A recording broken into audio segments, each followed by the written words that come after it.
Well, the U.S. Supreme Court has now struck down Donald Trump's global tariffs, bringing them down to zero. But he remains defiant, calling the court ruling ridiculous and poorly written, and the judges, well, fools and lapdogs. Hours after the Supreme Court ruling, he came ready with the plan B. He first hiked the global tariffs to 10 and then to 15%. The move, however, has now triggered global uncertainty. And for India, the question is the tariff now at 10%, 15% or 18%? The opposition, meanwhile, seems to be raising the question and the implication of the court orders when it will become clearer in the coming days. आपने trade deal क्यों किया? Tariff लग रहा है बोला, इसलिए किया, वो दबाव में किया ना. अब टेरिफ ही रद्द अगर हो गया है सुप्रीम कोर्ट का आदेश से उधर, तो ट्रेड डील रद्द करो और हमारे किसानों को मुक्ति दे दो. Now, with this back and forth in Washington, the political temperatures have now risen in India. Not just the UBD faction of the Shiv Sena, where you just heard.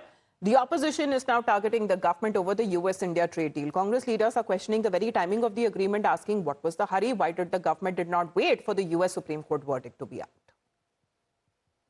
When the matter was already pending before Supreme Court, then what was the exigency that Mr. Modi surrendered? They could have waited.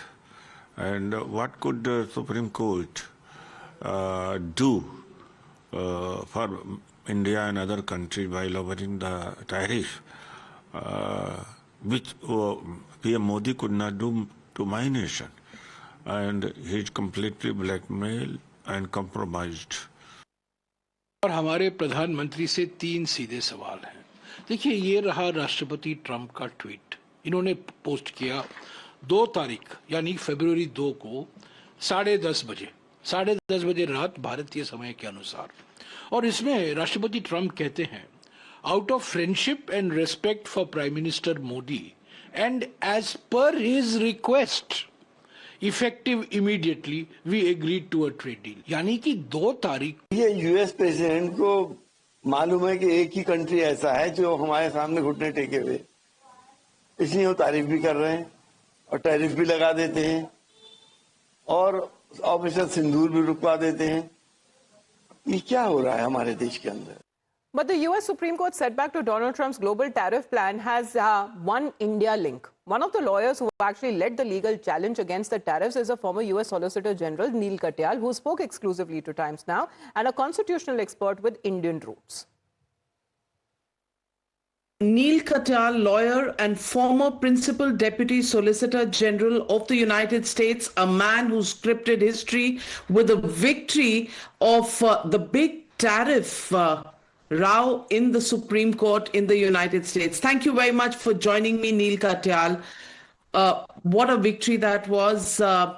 It is really a time when the world is confused about this entire tariff affair.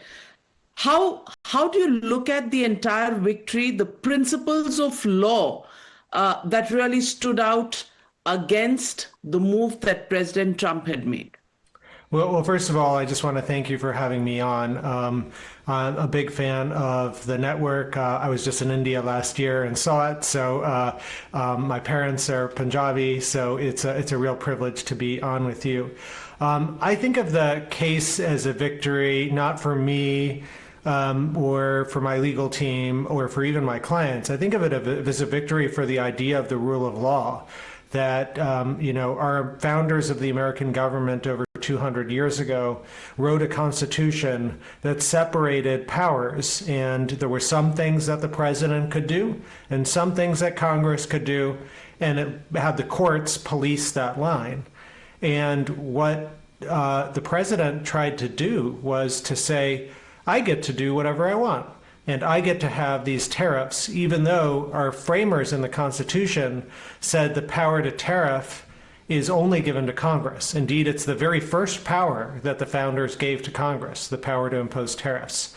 So the idea that the president could do it was always suspect. At the same time, I've argued a lot of big Supreme Court cases. My first case shut down Guantanamo. And so, I'm used to these big cases, but they're very hard to win against a president. And, the Supreme Court generally likes to defer and let what a president says he needs, let that go.